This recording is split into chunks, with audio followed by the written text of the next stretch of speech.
இந்த விருச்சிகம் அப்படிங்கிறதே வந்து காலபுருஷ தத்துவத்துக்கு 8ஆம் பாவம். இந்த 8 அப்படிங்கிறது அதிர்ஷ்டம். நான் ஒவ்வொரு விஷயத்துலையும் சொல்லிட்டு இருக்கேன். 8ஆம் பாவம் அப்படிங்கிறது அதிர்ஷ்டமான ஒரு பாவமா நம்மளுக்கு இருக்கு. இந்த அதிர்ஷ்டத்தை நம்ம எப்படி எடுத்துக்கணும் அப்படின்னா, அது நீர் ராசியாக இருந்தால், இல்லை நில ராசியா இருக்கா, உங்களுக்கு காற்று ராசியா இருக்கா, இல்லை நெருப்பு ராசியா இருக்கா, நீங்க பார்த்துக்கோங்க. அப்போ உங்களுடைய லக்னத்துக்கு 8ஆம் பாவம் எத்தனை? இப்போ நான் சொல்லக்கூடிய இந்த விருச்சிக ராசிக்கு உங்களுக்கு லக்னத்துக்கு அது எத்தனாம் பாவம், அந்த பாவம் வந்து அது என்ன ஒரு நீரா நிலமா நெருப்பா காற்றான்னு பார்த்துக்கோங்க. அப்போ நெருப்பு ஸ்தானத்திலையும் நீர் ராசிலையும் அந்த 8ஆம் பாவம் வந்தால் நீங்கள் என்ன பண்ணணும் அப்படின்னா, கொஞ்சம் ரொம்ப ஹீட் உள்ள ஒரு இடத்துக்கு கந்தக பூமின்னு சொல்லுவாங்க. இந்த கந்தக பூமிக்கு போனீங்கன்னா உங்களுக்கு அலர்ஜிகளை உண்டு பண்ணும். அடுத்தது நீர் சம்மந்தப்பட்ட இடத்துக்கு போனீங்கன்னா உங்களுக்கு உடம்புல சில எதிர்ப்பு சக்திகளை குறைக்கும். எப்போ? இந்த காலகட்டத்தில்.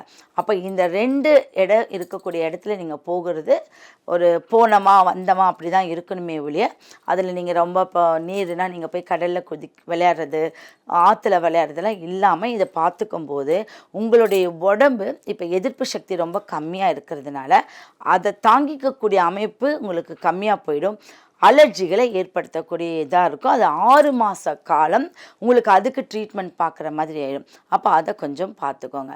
அடுத்தது இந்த விருச்சிகம் அப்படிங்கக்கூடிய இந்த ஸ்தானத்தில் நிறையா பேர் வந்து சங்கடம் அப்படிங்கிற மாதிரி இருப்பாங்க. ரொம்ப சோர்வு தன்மை, சுறுசுறுப்பும் இருப்பாங்க, இல்லாட்டி பயங்கர சோர்வாக இருப்பாங்க.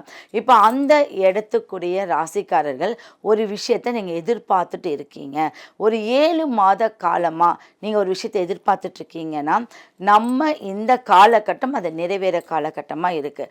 அப்போ நீங்கள் சனி பகவானை நீங்கள் என்ன பண்ணணும் அப்படின்னா, உங்கள் வீட்டில் ஏதாவது சின்ன குழந்தைங்க இருப்பாங்களே, அப்போ ஒரு ஏஜ் அட்டன் பண்ணாத ஒரு குழந்தைகள் அவங்க இருந்தாங்கன்னா, இல்லை பக்கத்து வீட்டில் ஏதாவது இருந்தாங்கன்னா, அவங்க கிட்ட கையில் வந்து ஒரு 10 ரூபாவோ இல்லை ஏதாவது 100 ரூபாவோ கொடுத்து அந்த காசை ஒரு சிகப்பு துணியில் 2 ஏலக்காய், 2 பட்டை, உங்களுக்கு கொஞ்சம் பச்சை கற்பூரம், அது போக நீங்கள் ஏதாவது வெள்ளி காசு, வெள்ளிங்கிறது ரொம்ப அதிர்ஷ்டமான ஒரு விஷயம், அந்த வெள்ளி காசு வாங்கி முடித்து உங்களுடைய பூஜை அறையிலையோ இல்லை நீங்கள் வந்து உங்கள் பீரோக்குள்ளே வச்சுட்டு வரும்போது மகாலட்சுமியை உங்ககிட்ட வந்து கொடுத்த மாதிரியும், மகாலட்சுமி உங்கள் வீட்டில் தங்கின மாதிரி இருக்கக்கூடிய விஷயம் நடக்கும். இந்த சனி பயிற்சியிலேருந்து நீங்கள் தப்பிக்கக்கூடிய ஒரு காலமாக மாறும். சரி, இந்த விருச்சிக ராசியில் இருக்கக்கூடிய அனைத்து மெம்பருமே என்ன பண்ணணும் அப்படின்னா, நீங்கள் லக்ஷ்மி நரசிம்மர் கோயிலுக்கு கண்டிப்பாக மாதத்துக்கு ஒரு முறை, மாதந்தோறும் ஒரு முறை போயிட்டு வாங்க. அது யோக நரசிம்மராக இருக்கலாம், எந்த விதமான லக்ஷ்மி நரசிம்மராக இருந்தாலும் அவங்க உங்களுக்கு நல்ல ஒரு பலம் அளிக்கக்கூடிய ஒரு வகையில் இருப்பாங்க. அதில் பார்த்திங்கன்னா சக்கரத்தாழ்வார், இப்போ நரசிம்மர் வந்து தனிச்சு இருப்பார், அடுத்தது சக்கரத்தாழ்வாரோடு இருப்பாங்க.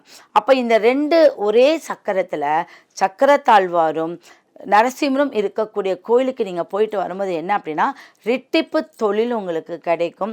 நீங்கள் அரசியலில் இருந்தாலோ இல்லை ஒரு பெரிய வட்டத்துக்குள்ளே நான் வந்து ஒரு ஃபவுண்டேஷனை ஏற்படுத்தணும், பெரிய ஆள்களுடைய தொடர்பில் இருந்தாலோ உங்களுக்கு நல்ல ஒரு பலன்.